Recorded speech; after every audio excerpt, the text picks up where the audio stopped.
champion to beat Tall from Zay's end. I'm curious, you could try to go for the trick room out with the Bronzong. I think this also... Oh, ding dong, it's Bronzong! Right away, ring that bell.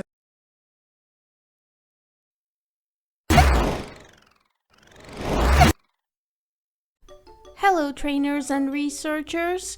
Welcome to Professor Zaid's, the place where we do all sorts of Pokemon research. Today we're taking a break from our studies to take a look at some descriptive stats from the Milwaukee Regionals that took place this past weekend. In particular, we're gonna look at how the players adjusted in each set, as well as popular lead Pokemon. In order to do so, we're gonna take a look at all the matches that were featured in the Pokemon stream on Twitch and on YouTube. So we're talking 14 matches in total. That includes all top 8, the semifinals, and the finals. So without further ado, let's look into it. Taking a look at the lead Pokemon first, it should be noted that almost all leads were unique. So the lead combination of Pokemon that players started the games with were unique for each player, except for one particular lead that was used by 4 players during their first game. In 6 out of the 14 sets that were featured, we had one player during game 1 leading with Thundurus and Incineroar. That is almost 43% of the games, having one of the players leading with these 2 Pokemon. That is 4 players in total, as 2 players used the same lead in 2 different sets. These players would be Henry Rich on Swiss round 3, Mario Serrano on Swiss round 4, Calvin Neeson on Swiss round 4 and then at top 8, and finally Oliver Scollin at top 8 and top 4. There were other leads that were repeated, such as Venusaur and Ding Dong Bronzong. However, these were by the same players, so for Venusaur Bronzong it was Zhejiang. Therefore, it just makes sense, it is to be expected that they would just use the same modes for their teams.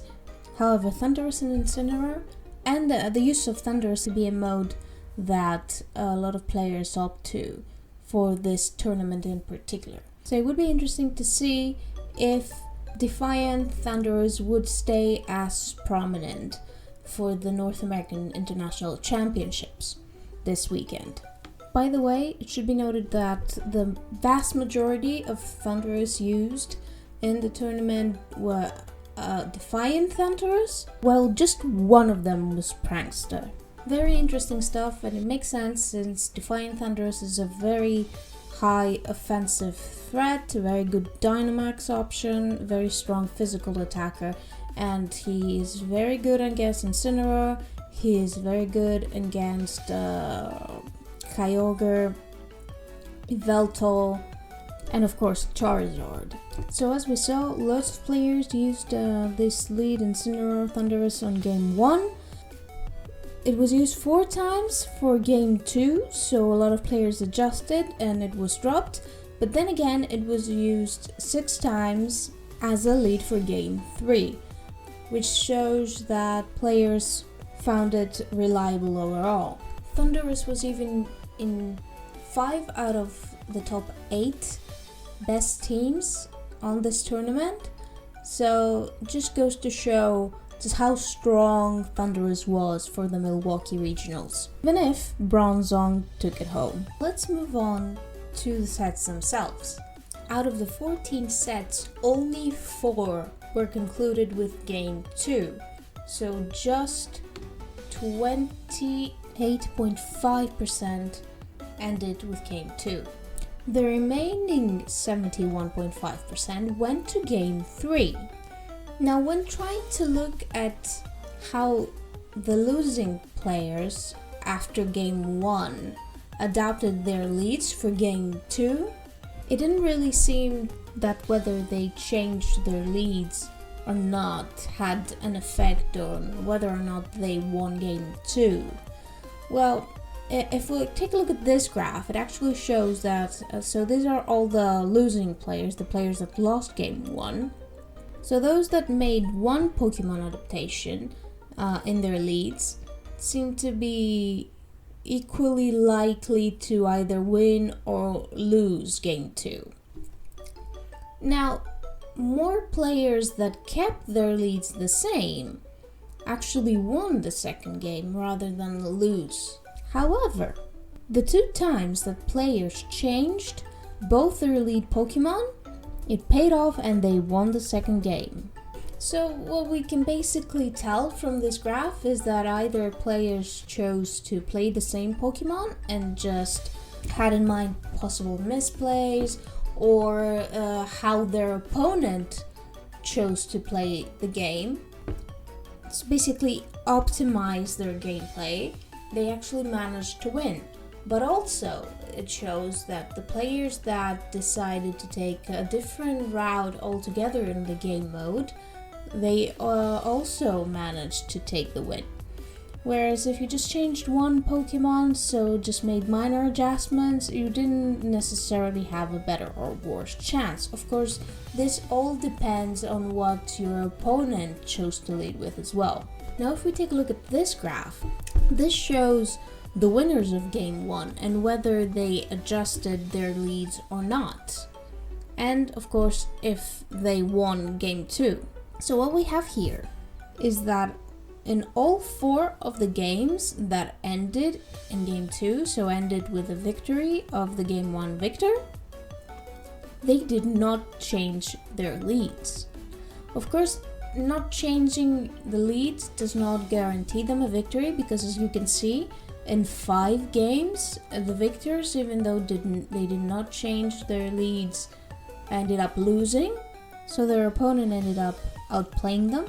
It seems like playing the same mode as previously might have a better chance than trying to adapt too much, so trying to catch your opponent off guard in game 2 and bringing a different mode altogether. Now, of course, that needs to know that we're talking about a very limited number of matches here, so we cannot really make any sort of statistical conclusions on whether or not something is statistically likely, but we can still observe some behaviors. With that in mind, let's take a look at the victors of game 1 and what they led with in game 3.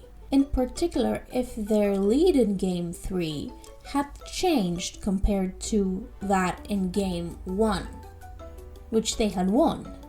So we have 0 if they did not change any Pokemon compared to game 1, 1 if they changed one Pokemon, and 2 if their lead in game 3 had completely changed compared to that in game 1. And as you can see here, most players that won game 3 and took the match were the ones that did not change the lead they had in game 1, which again, they had won.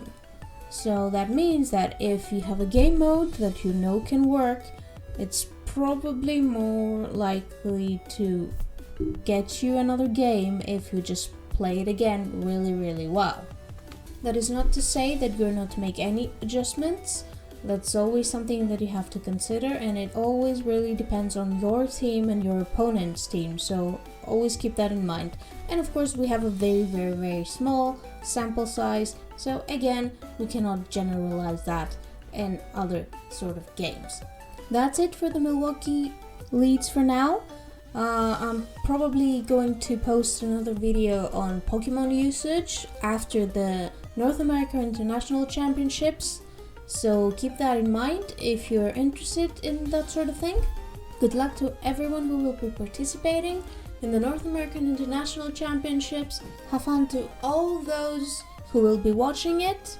Keep gaming, keep training, keep researching, and see you soon.